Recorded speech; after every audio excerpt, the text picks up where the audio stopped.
रत्नत्रय में जितना महत्व सम्यक दर्शन का है, उतना ही महत्व सम्यक ज्ञान का है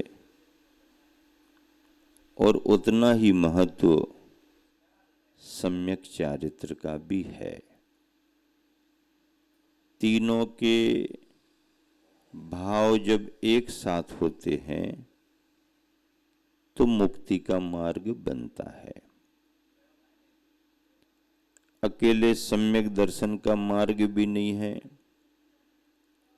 अकेले सम्यक ज्ञान का भी रास्ता नहीं है और अकेले अकेले सम्यक चारित्र का भी नहीं है।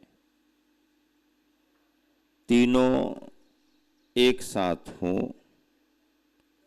और तीनों एक दूसरे के सहयोगी हों, पूरक हों, तो रत्नत्रय का मोक्ष मार्ग बनता है। अमृत धारा अलग से कोई वस्तु नहीं है, अमृत धारा का कोई बीज नहीं है, अमृत धारा की कोई खेती नहीं होती, अमृत धारा किसी पौधे पर नहीं आती। अमृत धारा संयोगी अवस्था है। किसका संयोग? अजवाइन का फूल, पेपरमेंट और कपूर।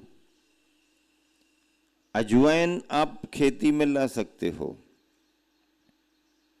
पेपरमेंट पौधों पर ला सकते हो, कपूर भी आपको खेती में पौधों में मिल जाएगा।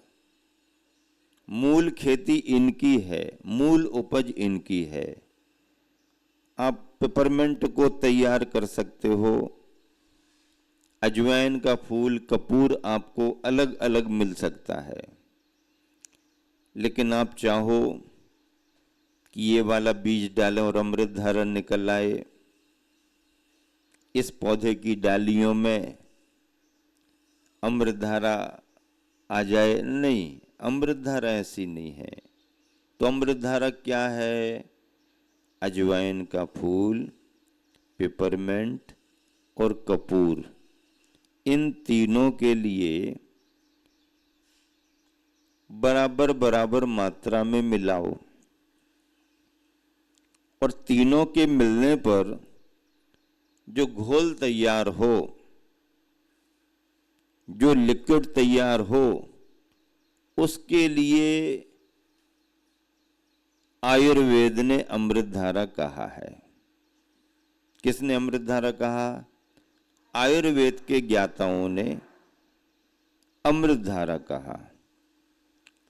अब तीनों हैं लेकिन अलग अलग हैं तो अमृत धारा नहीं है, और जब तीनों एक हो जाते हैं तो फिर उसका नाम अजवाइन का फूल नहीं बचा, पेपरमेंट नहीं बचा, कपूर अकेले आप अलग से नहीं कह सकते हो। तीनों हैं लेकिन आप तीनों के नाम अलग अलग नहीं कह सकते हो। तीनों के मिलने से, मिश्रण से जो घोल तैयार हुआ है उसका नाम हमने अमृत धारा दिया है। क्या? मोक्ष का मार्ग। अकेले न सम्यक दर्शन है, अकेले न सम्यक ज्ञान है, अकेले न सम्यक चारित्र है। श्रद्धा के मार्ग पर कोई आगे बढ़ जाए हमें मुक्ति मिल जाएगी, अकेले श्रद्धा के मार्ग से मुक्ति नहीं। ज्ञान के मार्ग पर हम आगे बढ़े जाते हैं, ज्ञान मार्ग से मुक्ति मिल जाएगी, अकेले ज्ञान मार्ग से भी नहीं मिलेगी। हम तो क्रियाकांडी बन जाएंगे, खूब तपस्रण करते रहेंगे, अकेले क्रियाओं से, अकेले आचरण से भी मुक्ति नहीं मिलेगी। आचरण में आचरण की समझ के अनुरूप ज्ञान भी होना चाहिए और उस ज्ञान में तत्व का समीचीन श्रद्धान सम्यक दर्शन भी होना चाहिए। तीनों के परिणाम जब मिलते हैं तो फिर उसका नाम आचार्यों ने क्या दिया? मोक्ष का मार्ग। सम्यक दर्शन ज्ञान चारित्राणी, क्या कहा? मोक्ष मार्ग। सम्यक दर्शन, सम्यक ज्ञान, सम्यक चारित्र, ये तीन शब्द लिख करके और उनको एक वचन बना करके कहा कि तीनों को मिला करके एक करके जो भाव बनेगा उसका नाम मोक्ष का मार्ग है। और जब तीनों मिल जाते हैं तो अलग अलग हम उसको पकड़ ही नहीं पाते हैं। तीनों भाव मिक्स, श्रद्धा ज्ञान चारित्र समीचीन समीचीन समीचीन मिक्स हो गए। जब तक अलग अलग हैं अजवाइन, पेपरमेंट, कपूर, तब तक अमृत धारा नहीं कही जा सकती। और जब तीनों मिलकर के घुल मिल गए तो घुल मिल गए, घोल तैयार हो गया, तो फिर आप उसको ये अजवाइन का फूल, ये पेपरमेंट, ये कपूर, ऐसा नहीं कर सकते। ठीक ऐसे ही रत्नत्रय के परिणाम आत्मा के हैं। किसके परिणाम हैं ये? जीव के परिणाम। जीव के अंदर आने वाले भाव। लोक में 6 द्रव्य हैं, उन 6 द्रव्यों में केवल ये जीव द्रव्य में योग्यता है कि उसके अंदर रत्नत्रय के परिणाम आ सकते हैं। और अगर नहीं आते तो मिथ्या दर्शन, मिथ्या ज्ञान, मिथ्या चारित्र चल ही रहा है। अब मिथ्या दर्शन अगर है, मिथ्या दर्शन ज्ञान चारित्राणी, फिर क्या कहोगे? सम्यक दर्शन ज्ञान चारित्राणी मोक्ष मार्ग। अब सम्यक दर्शन ज्ञान चारित्र मोक्ष मार्ग कह दिया। मिथ्या दर्शन ज्ञान चारित्राणी संसार मार्ग। संसार मार्ग कहना पड़ेगा ना, मोक्ष मार्ग थोड़ी कहेंगे। फिर ऐसे सूत्र लिखे जाएंगे तो उस ग्रंथ का नाम फिर तत्वार्थ सूत्र नहीं होगा, अतत्वार्थ सूत्र। उस ग्रंथ का नाम तत्वार्थ सूत्र देंगे। क्यों? क्योंकि पहले ही सूत्र बन गया, मिथ्या दर्शन ज्ञान चारित्राणी संसार मार्ग। अब जो संसार मार्ग की चर्चा करेंगे तो तत्वार्थ सूत्र का होगा, तत्वार्थ सूत्र हो जाएगा, उल्टा उल्टा हो जाएगा। लेकिन सम्यक दर्शन ज्ञान चारित्राणी मोक्ष मार्ग। तत्वार्थ श्रद्धानम सम्यक दर्शनम जीवा जीवासुरो बंध संबंध निर्जरा मोक्षास्तत्वम। ये 7 तत्व हैं। लोक में व्यवस्था है, 6 द्रव्य हैं, जीव, पुद्गल, धर्म, अधर्म, आकाश, काल। अब 5 द्रव्य अलग स्वभाव वाले हैं। पुद्गल, नव, धर्म, अधर्म, काल। कितने हो गए? 5। पुद्गल, नव, धर्म, अधर्म, काल। अब इनकी परिभाषाएं अलग हैं, इनके लक्षण अलग हैं। और इसी में क्या कहा? पुद्गल, नव, धर्म, अधर्म, काल, इनते न्यारी है जीव चाल। इन 5 को अलग समझना। और 5वें के साथ जो 6वां है जीव, उसकी न्यारी है चाल। देखो उसका स्वभाव न्यारा है। जीव का स्वभाव जो है वो पुद्गल में नहीं मिलेगा, धर्म अधर्म आकाश काल द्रव्य में नहीं मिलेगा। जो उनके लक्षण है वो जीव में नहीं मिलेंगे। आकाश का लक्षण है वो जीव में घटित नहीं होगा। धर्म अधर्म द्रव्य का जो लक्षण है वो जीव में घटित नहीं होगा। काल द्रव्य का लक्षण जीव में घटित नहीं होगा। पुद्गल द्रव्य का लक्षण जीव में घटित नहीं होगा।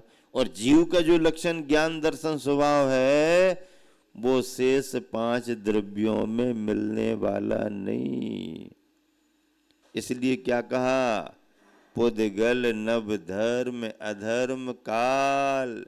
इन ते न्यारी है। क्या बात है, जीव का स्वरूप ही न्यारा है। जीव का जो स्वरूप है वो ऐसा अद्भुत है, संसारी प्राणियों की पकड़ में नहीं आता। देखने में तो जीव आता ही नहीं है, और अगर तत्व का ज्ञान नहीं है तो जीव के स्वरूप को ये अज्ञानी मिथ्या दृष्टि संसारी प्राणी नहीं पकड़ पाता। कैसे पकड़ेगा? वो तो जो उसको दिखाई देता है उस पर ही भरोसा करता है। जो दिखाई नहीं देता है अज्ञानी प्राणी उस पर भरोसा ही नहीं करता। लेकिन जैन सिद्धांत इतना व्यापक, विशाल और इतना प्रामाणिक है कि चाहे तुम्हारी पकड़ में आ रहा हो या ना आ रहा हो, चाहे तुम उसे स्वीकार कर रहे हो या ना कर रहे हो, लेकिन गलत साबित नहीं कर सकते। आप स्वीकार करो या ना करो ये आपकी स्वतंत्रता है, लेकिन आप अपने तर्कों से हमारे सिद्धांतों को गलत साबित नहीं कर सकते हो। यही हमारी प्रामाणिकता है। स्वीकार करना नहीं करना वो तुम्हारी स्वतंत्रता है, लेकिन गलत साबित करके आप नहीं दिखा सकते। क्यों? ये हमारी सत्यता और प्रामाणिकता है। आज तक जो भी भगवान के द्वारा जो भी सिद्धांत प्रतिपादित हुए हैं, आज तक उन्हें कोई गलत साबित नहीं कर सका। कोई एक विद्वान विदेश यात्रा पर गए और वहाँ की जो विशेषताएं थी पर्यटन में, उन्होंने सबको देखा, भ्रमण किया। उन्हें एक जानकारी मिली, यहाँ पर अनुसंधान केंद्र है, बहुत तरह तरह की वैज्ञानिक प्रयोग होते हैं, बहुत तरह की यहाँ पर जानकारियाँ मिलती हैं। उनके मन में आया अपन भी चलो, तो वहाँ जाके उनने देखा तो दीवाल पर, उस अनुसंधान केंद्र में दीवाल पर 3 तरह से फोटो लगी हुई थी। 3 तरह से फोटो लगी हुई थी। एक सबसे नीचे लाइन में, एक बीच की लाइन में और एक ऊपर की लाइन में। तो उन्होंने पूछा कि आप लोग विदेश में हो, फिर ये 3 तरह की फोटो लगाए हो, ये आपका शोध स्थान है, अनुसंधान केंद्र है, आप यहाँ पर तरह तरह की रिसर्चें, खोजें करते रहते हो, तो आप भारतीय विचारधारा में जो भगवान हुए हैं उनकी फोटो लगाए हो। महावीर भगवान की फोटो भी लगी थी, रामचंद्र जी की भी फोटो लगी थी। तो विदेशी और ये फोटो लगाए। फिर वैज्ञानिकों की फोटो लगी थी, उन वैज्ञानिकों से हटके फिर कुछ और वैज्ञानिकों की फोटो लगी थी। ऐसा अंतर आपने क्यों किया? तो उन्होंने जवाब दिया कि जितने भी वैज्ञानिकों ने रिसर्च की उन सबकी फोटो एक लाइन में थी। फिर आगे जाकर के नए नए वैज्ञानिकों ने जिन वैज्ञानिकों की रिसर्चों को गलत साबित कर दिया और नई रिसर्च कर दी, उनकी फोटो निकाल के हमने नीचे लगा दी। शोध तो किया था, लेकिन नए वैज्ञानिक ने कुछ बाधा दे दी, उनकी फोटो वैज्ञानिक होने के नाते लगाई, लेकिन तीसरी पंक्ति में लगा दी। और जिनकी रिसर्चें अभी भी चल रही हैं वो बीच की पंक्ति में है। ऊपर वालों के लिए आपने ऊपर क्यों रखा? तो कहा कि ये ऊपर इसलिए रखा कि इन्होंने जो भी कहा वो आज तक गलत साबित नहीं हुआ, इसलिए इनको ऊपर लगाए हैं। बीच वाले वैज्ञानिकों की खारिज को के शोध के लिए कोई आकर के अगर खारिज कर देता है तो इनको भी नीचे लगा लेंगे, लेकिन अभी तक के रिकॉर्ड में इन्होंने जो कहा है उसके लिए किसी ने गलत साबित नहीं किया। तीर्थंकर भगवान महावीर स्वामी ने कहा, पानी छान करके पियो, अनछने पानी में जीव राशि है। अब तुम मानो ना मानो, लेकिन गलत साबित करके बताओ, बताओ गलत साबित करके कि अनछने पानी में जीव नहीं है। कहां दिख रहे हैं? मछली मगरमच्छ तो दिखते हैं, बाकी थोड़ी दिख रहे हैं। तुम्हें दिखे या ना दिखे, उसके अंदर है। पेड़ पौधों में प्राण है, हम नहीं मानते। ये तुम्हारे धर्म ग्रंथों में लिखा, तुम्हारे धर्म पुरुष भगवान ने कहा, हम नहीं मानते। मत मानो, हमें क्या दिक्कत है? तुम मानो ना मानो, मान्यता अपनी स्वतंत्रता में है। हम नहीं मानेंगे, नहीं मानोगे तो क्या फर्क पड़ेगा? मत मानो मत मानो मत मानो। और एक दिन ऐसा आया जब पूरी दुनिया को इस बात को मानने के लिए मजबूर होना पड़ा कि पेड़ पौधों में भी चेतना पाई जाती है। मानना पड़ा।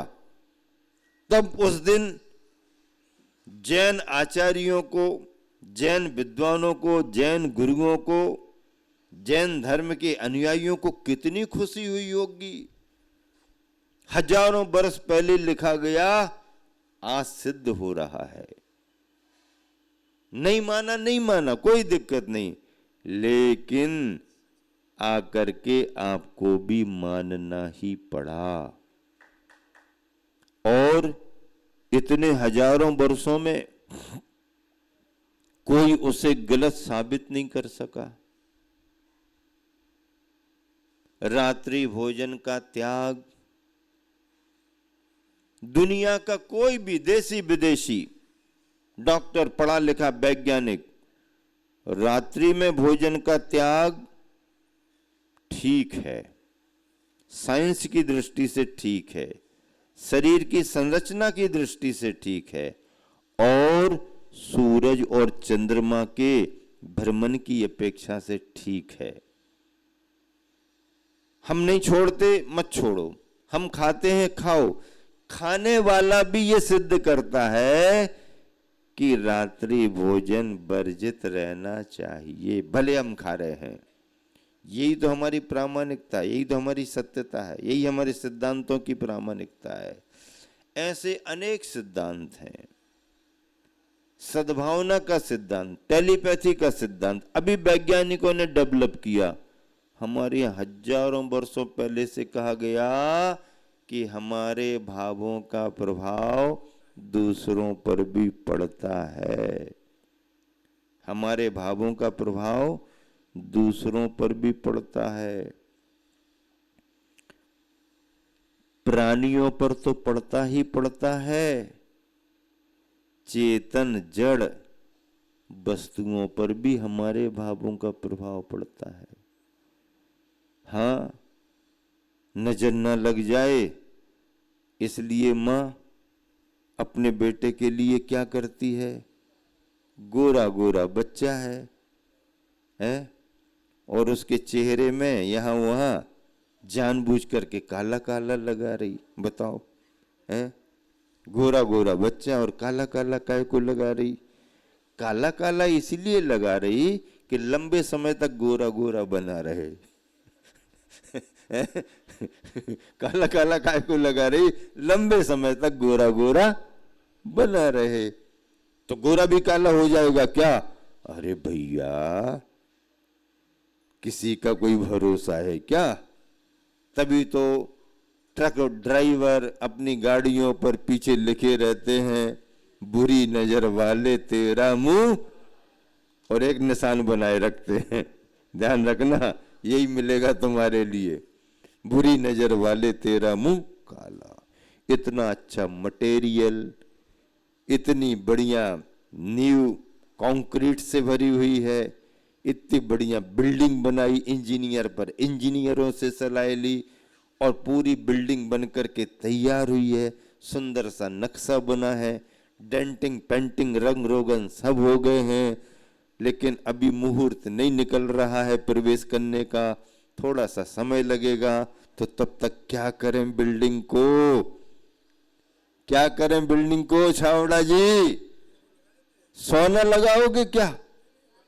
हैं?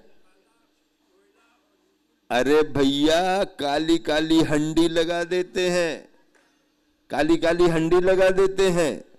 हाँ, कोई जूता लटका देते हैं, कोई चप्पल लटका देते हैं, कोई और भी कोई भी अपने टोना टोटका कर देते हैं। क्यों भैया? कोई भरोसा नहीं। क्यों? सीमेंट पर भरोसा नहीं क्या? गारंटेड सीमेंट थी, रेत ईंट गारंटेड थी, सरिया है गारंटेड है, सब कुछ है, सब बीम फीम अच्छी बनी है। फिर काहे को मन में संदेह कर रहे? नहीं भैया, बिल्डिंग तो बहुत मजबूत है, लेकिन कोई भरोसा नहीं, नजर न लग जाए, काली काली हंडी लगा दी। अब ठीक है। भावनाओं का प्रभाव पड़ता है। ये बात अलग है कि अगर हमारा तीव्र पुण्य का उदय है तो किसी की दुर्भावना भी हमारा बिगाड़ नहीं कर सकती। ऐसा नहीं हमारा कर्म सिद्धांत कमजोर है, तुम्हारे भरोसे हो जाए, हमने सब कुछ किया और तुमने जरा बुरा सोच लिया तो बिगाड़ो जी। नहीं, हमारा अगर तीव्र पुण्य का उदय चल रहा है तो कोई कितना भी कुछ भी सोचे उसका बिगड़ने वाला नहीं है। लेकिन अगर हमारा पुण्य उस समय थोड़ा कमजोर हो रहा हो और सामने वाले का जोर पड़ जाए तो हमारा कमजोर पुण्य उसकी चपेट में आ सकता है, निमित्त बन सकता है, उपादान हमारा होगा। अच्छे और बुरे में किसी ने हमारे बारे में बहुत अच्छा सोचा, बहुत अच्छा सोचा, दिन रात 24 घंटे अच्छा सोच रहा, तो हमारा भला हो ही जाएगा क्या? हो सकता है उसकी भावना का प्रभाव पड़ जाए, लेकिन उसकी भावना के प्रभाव के लिए तुम्हारा उपादान भी कुछ वैसा होना चाहिए। हमने सोचा इनको मोक्ष मिल जाए, हम रोज माला फेरने लगेंगे, इनको मोक्ष मिल जाए। तुम हमारे को सोचो महाराज को जल्दी मोक्ष मिल जाए, मोक्ष मिल जाए, मोक्ष मिल जाए, मोक्ष मिल जाए, मोक्ष, इस माला का हमें कोई भाव है, मोक्ष मिल जाए महाराज। तो तुम्हारे सोचने से हमें मोक्ष मिल जाएगा क्या? अरे तुम्हारा सोचना अच्छा रहा, तुम्हारे लिए पुण्य का बंध हो रहा, लेकिन हमारा काम तो तब बनेगा जब तुम्हारी भावना के साथ हमारा कोई उपादान भी वैसा जाग जाए, तब काम बनेगा। अगर सोच नहीं से मोक्ष मिल जाए तो फिर तो मोक्ष मार्ग बहुत आसान हो जाएगा, बहुत आसान हो जाएगा। नहीं, बाहरी निमित्त रूप में ही होता है, हमारे अंदर का उपादान भी वैसा हो तो ही काम बनता है। हाँ, बड़े बड़े महापुरुषों को भी परेशानी आई, लेकिन उनके पुण्य ने भी उनका साथ दिया, तो परेशानी तो आई लेकिन बिगाड़ कुछ भी नहीं हुआ, कुछ भी बिगाड़ नहीं हुआ। तो ऐसे जीव द्रव्य में रत्नत्रय के परिणाम आते हैं, जो परिणाम पुद्गल नवधर्म अधर्म काल में नहीं है। ऐसा जैन सिद्धांत जिसने जो व्याख्या की है, वैज्ञानिकों को वह सिद्ध करना ही पड़ा। धर्म द्रव्य दिखाई नहीं देता, अधर्म द्रव्य दिखाई नहीं देता, फिर भी वैज्ञानिकों ने माना और वैज्ञानिकों ने भी अपने तरीके से सिद्ध किया। काल द्रव्य की व्याख्या को भी उन्होंने समझा। पश्चिम देशों के बहुत से वैज्ञानिकों ने जैन ग्रंथों पर बहुत अनुसंधान किए और हमारे सिद्धांतों की यही प्रामाणिकता है कि वो सिद्धांत आज भी खरे साबित उतर रहे हैं। हम सिद्ध नहीं कर पाए। हमने केवल इतना कहा कि हमारे भगवान ने कहा, हमारे आचार्यों ने कहा, लेकिन हम विश्व के पटल पर सिद्ध नहीं कर पा रहे थे। तो लोग, हाँ ये आपके धर्म ग्रंथों में आपके भगवान ने कहा, आप मानो, लेकिन हमारे को मानने के लिए तो हमें साबित करो ना। और जब साबित किया गया, इलाहाबाद यूनिवर्सिटी से डॉक्टर कैप्टन बोरसबी ने जब ये प्रयोग किया जैन ग्रंथों को पढ़ करके, कि जैन ग्रंथों में लिखा है अनछने पानी की एक बूंद में इतने इतने जीव पाए जाते हैं, अपन को भी प्रयोग करना चाहिए। बरसों उसने प्रयोग किया, बरसों उसने मेहनत की, और उसकी मेहनत एक दिन रंग लाई। उसने पानी की एक बूंद को बड़े माइक्रोस्कोप के सामने रखा। इतनी छोटी सी बूंद, एक ड्रॉप, जैसे आंख में डालते हैं ड्रॉप, उस बूंद को लिया और जब बड़े यंत्र माइक्रोस्कोप के सामने रखा तो वो छोटी सी बूंद इतना बड़ा पिंड बन करके उसको दिखी, पानी का इतना बड़ा पिंड। और उस पिंड में ऐसे हिलते डुलते उसको दिखे। तो उन हिलते डुलतों की संख्या को उसने काउंट किया, 1 2 3 4 5 6 7 8 9 10, काउंट करता गया। काउंट कितना समय लगा होगा, कितनी मेहनत की उसने, अजैन व्यक्ति ने काउंट करता गया। और उसकी काउंटिंग में 36,450 जीव आए। कितने आए? 36,450 जीव आए और उसने अपने शोध को बंद कर दिया। फिर लोगों को दिखाया, बताया, वैज्ञानिकों ने परीक्षण किया। जब संतुष्ट हो गए तो उसके शोध को दुनिया में प्रचारित किया गया और अंतरराष्ट्रीय स्तर पर उसको मान्यता मिल गई, ये शोध तुम्हारा सही है। अनछने पानी की एक बूंद में 36,450 जीव बताए। लेकिन जैन ग्रंथ क्या कहते हैं? वो तो उसने मशीन से पकड़ा। जैन ग्रंथ कहते हैं कि अनछने पानी की एक बूंद में जो जीव पाए जाते हैं, अगर एक एक जीव के लिए कबूतर के बराबर बनाया गया, एक एक जीव को कबूतर के बराबर कर दो, तो उन जीवों से ये पूरा जम्बूद्वीप भर जाएगा।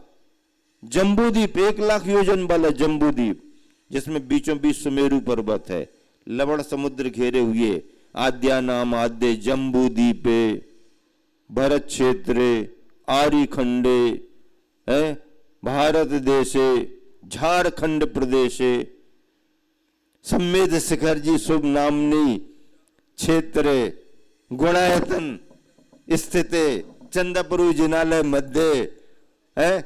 लगो शांति धाराभिषेक, कहां से कहां? जम्बूद्वीप, सबसे बड़ा द्वीप है जम्बूद्वीप, और इससे बड़े बड़े भी हैं। जम्बूद्वीप घाट की खंड हमारे लिए मेरू पर्वत से ये भरत ऐरावत क्षेत्र का विभाग, 6 पहाड़ों से 7 क्षेत्र बन गए। तो ऐसा जम्बूद्वीप पूरा का पूरा उन जीवों से भर जाएगा।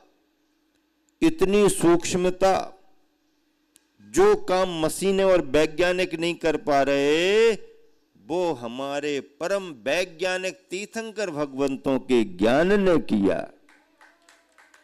हमारे तीर्थंकर भगवंत परम वैज्ञानिक, तभी तो उस अनुसंधान केंद्र में सबसे ऊपर महावीर भगवान की फोटो लगी। ये आज तक कहीं भी दूसरी जगह नहीं लग पाई। क्यों? इन्होंने जो उपदेश दिया वो आज भी सत्य साबित हो रहा है, सत्य साबित हो रहा है आज भी। ऐसी प्रामाणिकता कौन स्वीकार करेगा कि अनछने पानी में जीव राशि है? चलते फिरते मछलियां मगर तो दिखेंगे, उस पर तो भरोसा कर लेंगे, केकड़े मेंढक मिल जाएंगे, लेकिन नहीं। अनुसंधान के माइक्रोस्कोप वैज्ञानिकों ने बता दिया, अब पूरी दुनिया ने स्वीकार कर लिया। और हर अच्छा डॉक्टर पानी को छान करके पीने की प्रेरणा देता है, पानी को उबाल करके रख करके पीने की प्रेरणा देता है, क्योंकि वो जानता है इससे शरीर की प्रकृति स्वस्थ रहेगी और हम कहते हैं कि हमारा धर्म भी पलेगा, जीव दया का धर्म पलेगा। पेड़ पौधों में भी प्राण होते, संवेदना होती, कौन स्वीकार करता था? ये आपके ग्रंथों में लिखा है, आपके भगवान ने कहा है, आपके आचार्यों ने लिखा है, हमको तो साबित करके बताओ, साबित करके बताओ, सिद्ध करके बताओ। अब कौन बताए, कौन बताए, कौन बताए? तो बताने वाला भी आ गया। अभी जो बात बताई थी वो इलाहाबाद यूनिवर्सिटी की थी, अब कलकत्ता यूनिवर्सिटी की बात आ गई। पूरी दुनिया में ये भारत को गौरव प्राप्त हुआ और भारत में भी वो यूपी इलाहाबाद को प्राप्त हुआ, तो कलकत्ता बंगाल को सौभाग्य प्राप्त हुआ। डॉक्टर जगदीश चंद्र बसु ने प्रयोग कर करके, अरे लिखा है तो कहीं ना कहीं तो सही होगा, कुछ ना कुछ तो सही होगा, और पीछे पढ़ करके पेड़ पौधे उनका संवेदन तंत्र क्या है, उनकी क्या भावानुभूति हो सकती, आदि आदि को लेकर के बहुत अध्ययन किया। और जब रिसर्च की तो पेड़ पौधों में भी उन्होंने प्राण सिद्ध कर दिए। और इस बात को स्वीकार करने में दुनिया के वैज्ञानिक तैयार नहीं हुए। हमारे यहां आकर के आप सिद्ध करो तब स्वीकार करेंगे, नहीं तो अपनी रिसर्च अपने देश में ही रखो, स्वीकार करने वाले नहीं। ऐसा दबाव बनाया गया। पश्चिम देशों के वैज्ञानिकों ने बड़ा दबाव बनाया, इनको फुल कॉन्फिडेंस था और ये गए और इन्होंने कहा हम सिद्ध करेंगे। उन्होंने चालाकी की प्रयोगशाला में, और प्रयोगशाला में ये चालाकी की, जगदीश चंद्र बसु ने कहा हम सिद्ध कर देंगे। तो गमला रखा गया, पौधा था उसमें, और पौधे को पॉइजन का इंजेक्शन लगाना था। उन्होंने चालाकी की, चालाकी क्या की, चालाकी कर दी कि चेंज करके दे दिया। अब चेंज करके दे दिया तो इंजेक्शन लग गया, कुछ भी फर्क नहीं हुआ। अब जब कुछ फर्क नहीं हुआ तो कहा हो गया तुम्हारा, बोरिया बिस्तर बांधो जाओ वापस। इंजेक्शन लगा दिया, कहां मरा, डेड कहां हुआ, पत्तियां कहां सूखी, कुछ परिवर्तन कहां आया। जगदीश चंद्र बसु को लगा नहीं, ऐसा हो ही नहीं सकता। हमने प्रयोग किया, लंबे समय के बाद प्रयोग सफल हुआ, नहीं नहीं नहीं, कहीं मिस्टेक हो सकती है, कहीं मिस्टेक हो सकती है। तो उन्होंने कहा कि जो इंजेक्शन पौधे को नहीं मार सकता है उस इंजेक्शन को मैं भी लगा लूंगा, मैं भी नहीं मरूंगा। फिर से देखभाल, अरे हाँ ठीक है, उनकी तो चालाकी थी। फिर सही का इंजेक्शन दिया, पौधे में लगाया, देखते ही देखते पौधा सूखने लगा, सूखने लगा। बस अब हाँ क्या करना है, इस इंजेक्शन को मैं नहीं लगाऊंगा क्योंकि ये ओरिजिनल पॉइजन वाला है। ऐसा करके जब उन्होंने विदेशों में साबित किया तो दुनिया के वैज्ञानिकों ने स्वीकार कर लिया। और ये गौरव अनछने पानी में जीवों का को सिद्ध करने का और पेड़ पौधों में प्राण सिद्ध करने का भारतवर्ष को ही प्राप्त हुआ। जैन परंपरा के सिद्धांत, और आज पूरी दुनिया के वैज्ञानिक ऐसे सिद्धांतों को स्वीकार कर रहे हैं।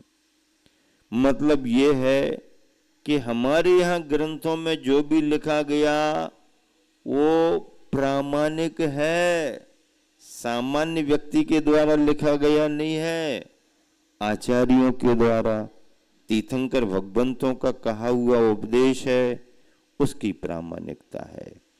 तो ऐसे सिद्धांतों की प्रामाणिकता से जैन धर्म विश्वव्यापी बना हुआ है। श्रीमती इंदिरा गांधी प्राइम मिनिस्टर थी। सन 1981 में महामस्तकाभिषेक हुआ था। बड़े धूमधाम से, बड़ी तैयारी से हुआ था। बड़े बरसों के बाद अच्छी प्रभावना के साथ संपन्न करना था।